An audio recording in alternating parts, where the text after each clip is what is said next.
Olá, turma! Muito bom dia! Quem está falando aqui é a professora Dani. A nossa disciplina de hoje é Filosofia e o conteúdo escolhido para essa aula é sobre as relações de poder. Mas antes de qualquer coisa, vamos então entender qual é o nosso objetivo principal aqui nessa aula? Hoje nós vamos compreender os conceitos de poder e política dentro da filosofia, além de refletir sobre os tipos e as formas de poder na sociedade. Tudo isso você vai ver agora nessa aula.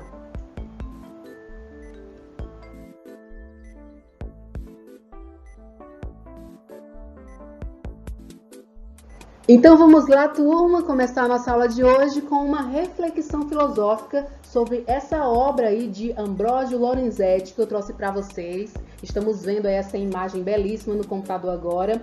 E o que essa imagem vai representar dentro de uma organização social? Meus queridos, aí nessa figura, nessa alegoria do bom governo que Ambrósio Lorenzetti trouxe para a gente, ele está representando algumas características que ele acredita que deve conter dentro de uma organização social governada por um governador que tenha um bom governo. A gente pode fazer a leitura sobre essa obra de Ambrósio da seguinte maneira. Temos aí no centro dessa obra a figura de um rei, e esse rei, ele está aí escoltado a cada lado pelas 6 virtudes que acompanham um bom governo. E quais são essas virtudes? De acordo com Ambrósio Lorenzetti, essas virtudes vocês podem ver aí, da esquerda para a direita, a gente vai localizando essas virtudes como a paz, a fortaleza, a prudência, a magnanimidade, a temperança e a justiça. Então nós podemos aí observar o seguinte, meus queridos, que nessa obra existem vários elementos simbólicos, claro, que constituem as virtudes de um governo bom. Então, assim, na filosofia, para que exista um governo bom, eu tenho que colocar nesse governo um bom administrador. Esse administrador, ele tem no mínimo que possuir boas aptidões. Então aí, a partir dessa análise filosófica sobre essa obra, Alegoria do Bom Governo, nós vamos iniciar nossa aula de hoje, tá bom? E como nós vamos iniciar essa aula? Fazendo questionamentos. Afinal de contas, a filosofia gira em torno disso, em torno de refletir, pensar e se questionar sobre as coisas do mundo, nesse caso, sobre como se forma essa nossa organização social. E nada melhor do que continuar nossa aula falando do quê? De política. Se eu trouxe aí o tema organização social, eu tenho no mínimo que compreender o que é essa política. Vocês já se perguntaram o que é a política? Já, meus queridos alunos, vocês já se perguntaram o que é a política, o que ela significa, o que ela traz de aprendizado para a gente, o que ela traz de reflexão para o nosso estudo? Primeira coisa, nós temos que entender que a política, ela é diferente de politicagem, tá? A gente não pode confundir política, que é algo feito para o bem comum, de politicagem, que é algo feito para si próprio, ou seja, algo que não pensa no bem comum de uma sociedade, só pensa no bem para si, certo? Então, para iniciar nossa aula, nós temos aí que entender essa reflexão da filosofia política, de que o termo política significa uma vontade voltada para o bem comum de todos. É quando alguém administra uma sociedade, ou eu próprio dentro da minha casa, a diretora dentro de uma escola, quando todos nós administramos algo, não importa onde que seja, em prol de um bem comum, certo? Então não confundam mais o termo política com politicagem. Política é algo que é pensado, é uma ação tomada, voltada para o bem comum, diferentemente de politicagem, que é algo voltado para si próprio, certo? Todo mundo entendeu? Então, pensando nisso, a gente vai compreender também sobre a relação da política dentro de um tipo de poder. Porque nós sabemos que poder aí, nós temos várias formas de analisar e de interpretar essa palavra, certo? Nesse momento, estamos interpretando poder filosoficamente. Aí eu trouxe uns questionamentos para a gente refletir, filosofar nessa aula. O que é poder? O que é poder para você? Quem exerce esse poder? Em nome de quem essa pessoa governa? Em nome de quem ele governa? Em nome de quem ele obteve esse poder? E aí, para fechar as nossas reflexões nesse slide, a pergunta é como essa pessoa obteve esse poder. Aí na figura ao lado a gente percebe aí dois indivíduos, enquanto um está na posição de comandar e o outro de obedecer, de servir. Então, dá para fazer já uma análise filosófica do que a gente está tentando trazer nessa aula. Nós vamos aí compreender que poder é esse, quem exerce esse poder, em nome de quem esse poder acontece e como essa pessoa obteve esse poder, como esse indivíduo obteve essa forma de poder. E para que a gente possa compreender ainda mais todos esses conceitos e conseguir responder esses questionamentos, nós vamos então assistir agora um vídeo reflexivo. Eu quero que vocês se concentrem junto comigo e logo após eu retorno para a gente dar continuidade à nossa aula. As relações entre poder e liderança. Primeiro, vamos entender que sempre quando duas ou mais pessoas se reúnem com alguma finalidade, há a oportunidade do exercício de liderança. Você pode liderar sua família, um grupo de trabalho, um time, uma sala de aula e muitas outras situações. A liderança nada mais é que a capacidade de influenciar pessoas a desempenharem seu trabalho da melhor forma possível para atingir determinado objetivo em comum. Por outro lado, o que é o poder? Poder. Esta palavra provoca uma atração fora do comum para alguns e uma barreira natural para outros, como se fosse algo ruim, mas calma, nem sempre é. Dentro de uma organização, existem alguns tipos de poder, como o coercitivo, de recompensa, legítimo, de competência e o poder de referência. E todos possuem suas próprias características e diferenças. Mas então vocês podem estar se perguntando, e por que o poder é considerado como algo ruim muitas vezes? Bem, porque na verdade ruim é o seu uso abusivo, a ponto de ser usado para forçar ou coagir alguém a atender a sua necessidade própria, mesmo que essa não seja a mesma da organização. Já a autoridade é a essência da pessoa e está extremamente ligada ao seu caráter. Ela é a capacidade de levar as pessoas a fazerem algo com boa vontade, por causa da sua influência pessoal sobre ela. Logo, a autoridade é uma decorrência de um modo de vida, de um carisma, onde faz com que o líder exerça influência nos outros mesmo sem estar em uma posição abusiva de poder. Mas não devemos nos enganar sobre o poder. Ele funciona, mas o problema é que funciona por algum tempo. É possível conseguirmos as coisas na base da imposição, mas o tempo passa e as pessoas adquirem novas habilidades. E o poder que você tem sobre elas também muda, ou melhor, diminui ou até mesmo acaba. Por isso, a liderança é baseada na autoridade e não no poder. Vocês viram aí que no slide passado nós fizemos questionamentos e esses questionamentos foram em torno dessa palavra poder, né? A gente se perguntou, que poder é esse? Quem exerce esse poder? Em nome de quem essa pessoa está exercendo esse poder? Então, assim, depois de a gente ter visto esse vídeo, a gente entendeu que existem aí várias formas de se relacionar através desse poder, né? A gente trouxe aí no vídeo o termo liderança, né? Que também existe esse poder de liderar, que inclusive acontece muito em sala de aula. Sempre tem um aluno que interage mais, sempre tem um aluno que se posiciona mais e ele, nesse momento aí, ele está exercendo um tipo de poder, o poder de liderar a sala de aula. Esse pode ser um exemplo muito simples para a gente entender o que a nossa aula de hoje está querendo nortear em relação aí a essa palavra poder, certo? Então, assim, para a gente dar continuidade a essa aula aqui, vocês estão vendo aí a figura novamente aparecendo de alguém nessa posição de poder, de comandar, né?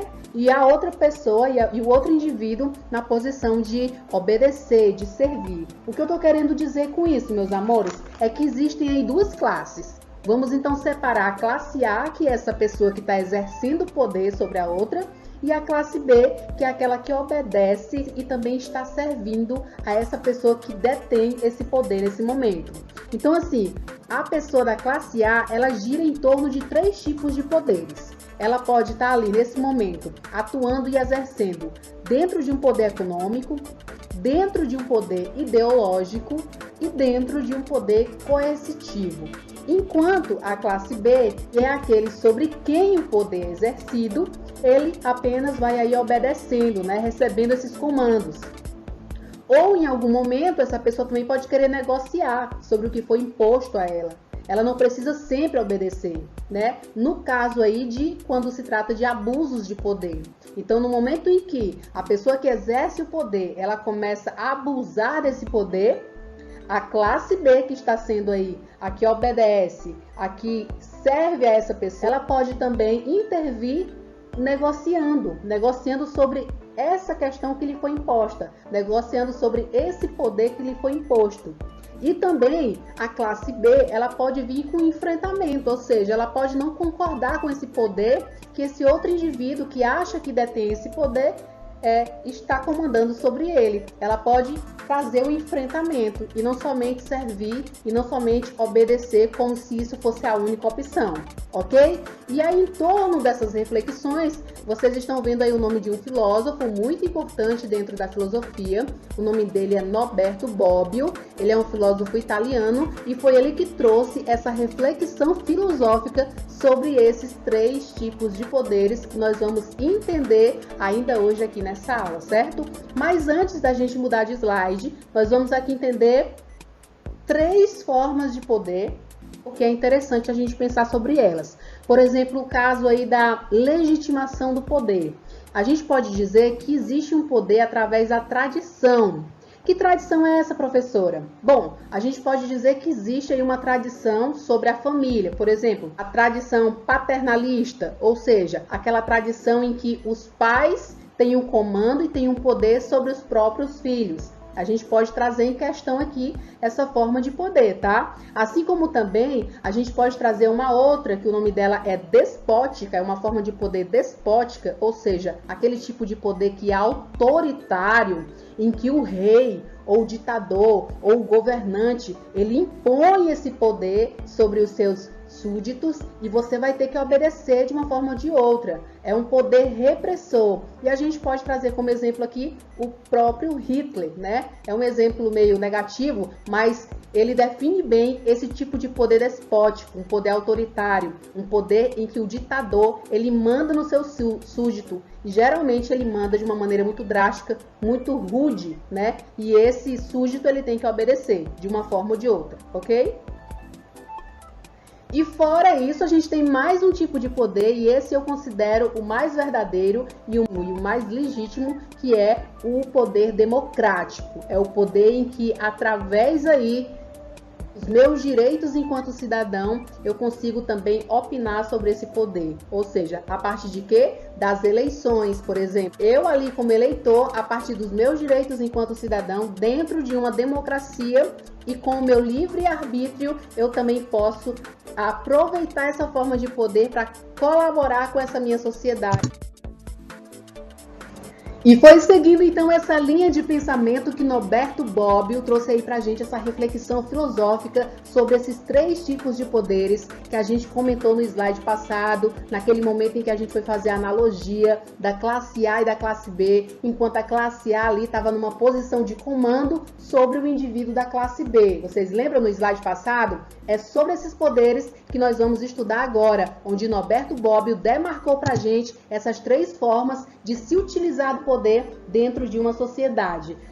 E logo para iniciar esse estudo, a gente traz aí como primeira forma de poder o poder econômico. E o poder econômico é aquele que utiliza a posse de bens socialmente aí necessários para induzir aqueles que não possuem a adotar certos tipos de comportamento, como por exemplo aí a realizar um trabalho. Enquanto eu tenho um poder aquisitivo superior a outra pessoa, eu consigo então aí deter um poder sobre ele, porque eu tenho dinheiro suficiente para pagá-lo para fazer esse tipo de serviço para mim. Então a consequência aí desse poder econômico é uma classe que vai se separar entre ricos e pobres.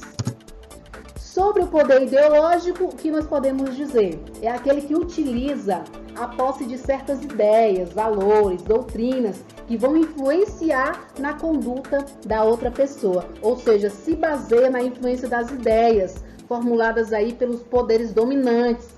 Esse poder ideológico, na atualidade, é o que mais nós estamos vivenciando. Que, por exemplo, nós somos manipulados aí por uma mídia em que as pessoas que têm um nível mais elevado de conhecimento não se deixam aí influenciar, né, por conta justamente que eu detenho esse poder ideológico. Mas, em compensação, outras pessoas que são consideradas ignorantes ou que não possuem um certo tipo de grau de escolaridade, elas vão se deixar manipular por não entender a realidade desse poder que detém aí, que é o poder da ideologia. Então, na atualidade, nós estamos sofrendo muito sobre esse tipo de poder, que é o poder que as mídias, que os poderosos, que se acham os mais sábios, né, se aproveitam dessa oportunidade para deter um poder sobre aquelas pessoas que são mais ignorantes. Então, nesse momento, o poder ideológico separa e traz como consequência os sábios dos ignorantes, tá? E para fechar aí, a gente fala do poder político. E esse poder político é aquele que utiliza posse dos meios da coerção social. É aquele que vai utilizar a força física considerada legal ou autorizada pelo direito vigente de uma sociedade. Bom, para falar mais claramente, a gente pode aí dizer que é o poder que se utiliza da força, da coerção, da coercitividade, ou seja, aquele poder que se aproveita de uma influência que tem sobre o Estado aí trazendo a força dentro desse poder político e como consequência, né, a gente pode separar aí os fortes dos fracos, os superiores dos inferiores. Então é uma força política, né, que detém esse poder político dentro dessa classificação de formas de poderes de uma sociedade. Então, pessoal, para finalizar nossa aula, a gente conclui o seguinte, que o poder, ele não está na pessoa, ele não está no governante, ele não está em mim, ele não está na minha professora sobre mim, na minha diretora sobre mim. O poder, ele vai estar dentro de uma relação social, em que o poder que a minha diretora exerce, por exemplo, foi dada a ela e foi dada por alguém. Se não tivesse essa relação, esse poder nem iria existir. Por exemplo, se o Bolsonaro hoje é o nosso presidente, é porque esse poder foi dado a ele. Existiu uma relação, existiu uma troca, existiu aí votos, né, para que ele pudesse alcançar esse poder. Então a gente não pode em nenhum momento dizer que o poder é do Bolsonaro. Esse poder é uma relação que existiu aí entre, né, grupos de pessoas que se reuniram e juntos deram esse poder ao nosso presidente. Então, o poder é a relação que se estabelece entre aqueles que exercem de fato o poder. E quem exerce o poder? Grupos de pessoas que se reúnem e, a partir de um consenso, essas pessoas dão poder a um indivíduo, dão poder a uma outra pessoa. O poder não é isolado, o poder é uma relação. É isso que nós temos que entender dentro da nossa aula de filosofia. E a nossa atividade para casa vai ser a seguinte, assistam aí esse vídeo, tá? Que tá aqui no nosso slide, é um vídeo complementar que fala sobre essas relações de poder que a gente comentou durante toda a aula. E eu vou querer que vocês façam o quê? Que vocês façam um resumo sobre o que vocês entenderam sobre esses tipos de relações. Aí vocês podem estar falando da relação de poder econômico, relação de poder ideológico, relação de poder, o que mais? Coercitivo, tá? Como acontece esse poder dentro da política, o poder dentro da filosofia. Fiquem à vontade para fazer um resumo super e mega filosófico, porque é isso que eu espero de vocês, porque a partir do momento que a gente filosofa, aí a gente está ainda entrando em consenso à nossa aula, né? Ah, e vocês não podem esquecer o seguinte, que o nosso atendimento online, ele continua no horário da nossa aula, tá bom? É só entrar no aplicativo da Organização CRIS, visualizar aqui a nossa plataforma e lá no íconezinho de atendimento vocês podem clicar e chamar: professora, eu tô com dúvida, professora, quero fazer um questionamento. Não se preocupem, é só me chamar que eu vou estar lá online, prontos para atender vocês, certinho? O importante é que a gente se comunique, tire as dúvidas, absorva informações, conhecimento e que a gente tenha muita produtividade na nossa aula. Então, o que eu desejo a vocês é que vocês continuem se cuidando, estudando bastante, fazendo as atividades e, claro, desejando que logo, logo a gente se encontre presencialmente, o mais rápido que a gente puder. Até a próxima aula, um super beijo e obrigada por ter ficado comigo até o finalzinho desse vídeo. Tchau, tchau!